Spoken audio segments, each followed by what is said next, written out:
Bago po ako mapunta dun sa ICC, Attorney Baligot, gusto ko lang pong klaruhin sa inyo. Sabi nyo, of your own volition, itong pinagsama-sama nyo itong 18, tama ho ba itong batch na ito? Pero sabi ho nila may 100 daw mahigit, tama ba? Yeah, 103. Asan po yung iba? Magkakasama rin ho ba sila? Oh, yung 16 po kasi dyan ay still in the active service with the PNP.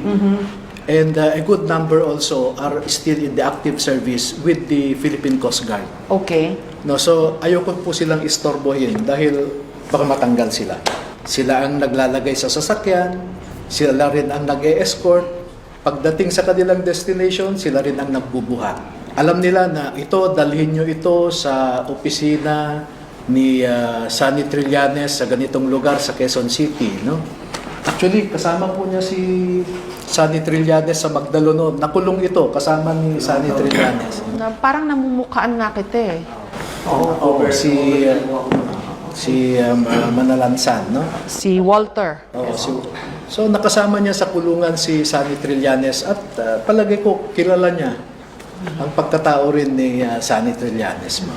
Pero attorney, basically kasi yung sinasabi nila corroborates yung sinabi na ni Guteza nung Yes. una. Yes. Kaso Guteza did not end well yung testimonya niya dahil binakbakan siya na fake yung pirma ng notaryo hanggang sa naglaho na lang siya, nawala na lang siya sa eksena. And then, eto na naman itong sabi nyo, 18. Ang tanong ko nga ho sa kanila kanina, hindi ba sila nangangamba na baka mauwi lang sila sa kinauwian ni Guteza? Opo, yun ang mga pinag-usapan namin na may mga possibilities po na ganyan, no?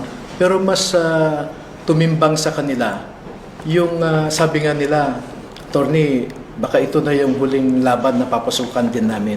Kasi nakaranas din sila ng bakbakan sa iba't ibang pangyayari noon sa kanilang serbisyo, no?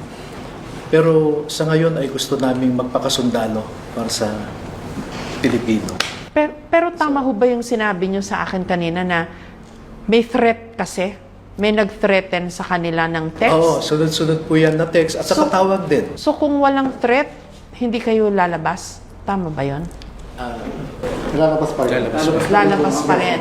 Pero yung threat ang Napabilis nag-joke po. din. Napabilis yung paglabas nyo. Ganun ba yun? Yes. Okay. Nung una kong lumabas ito, after nyo po magpa-presscon, meron agad mga kumwestiyon sa estado ho nila. Ano ba? Sabi, hindi naman yan mga nakalista sa Navy. Mga retired naman yan na Marines o mga wala na sa Marines na dismiss, may mga kaso. Ano ho bang status nila? Pinapanindigan po namin na dito sa 18, 2 sa kanila ay connected sa Philippine Army noon. At 16 ay former Marines, no? Aha. Ang problema, yung lumalabas na statement ng AFP, ang Philippine Navy, ang Philippine Marine Corps, ay marami sa kanila ang hindi totoong Marines. Pero pag titingnan mo yung verification nila, meron ho akong kopya eh. Nakalagay po doon, pangalan ng isa sa kanila, nakalagay doon for verification. Eh hindi pa ho na-verify, inassume na nila na hindi membro ng Philippine Marines, no? At yan po ang ipinapakalat nila. Hindi ko po alam kung ano yung rason, but of course, it is normal na i-discredit ang mga ito dahil matitindi po yung mga nasasaktan eh. So, in the meantime, now you have 18 na mga Pumirma. Marines na sa panibagong batch na ito. Ano ang expectation nyo? Saan nyo dadalhin ito? Kung si Guteza nga naudlot o hindi na maganda yung nangyari sa paglantad niya. Ang tapang pa naman niya pero nauwi sa wala. So paano ho ngayon na 18 na ho itong cargo nyo ngayon? So, kung po ito, it is like 18 times Guteza, no? Pero I think with their number, mahihirapan din sila na gawin yung katulad ng ginawa kay Guteza. Kasi ma'am, narinig ko mismo yung isang recorded conversation ng asawa ni Guteza at saka ni Orly Guteza, no? Dahil nung kinuha siya ay may nabigyan siya ng telepono, hindi alam ng mga kumuha sa kanya na nabigyan siya ng telepono. At kinausap niya yung wife niya, no? And may permiso yung wife niya na i-record nila yung conversation. Ang sabi doon, bakit ka pumirma? kailangan kong pirmahan para hindi kayo mailagay sa panganib. Tinatakot ka lang naman nila. Kami dito, wala naman kaming kinakatakutan. Safe naman kami, sabi ng asawa niya. Pero napirmahan na niya. Medyo against yung wife niya sa pagpirma. Pero hindi, siyempre, ako po hindi ko nakita yung pinirmahan niya.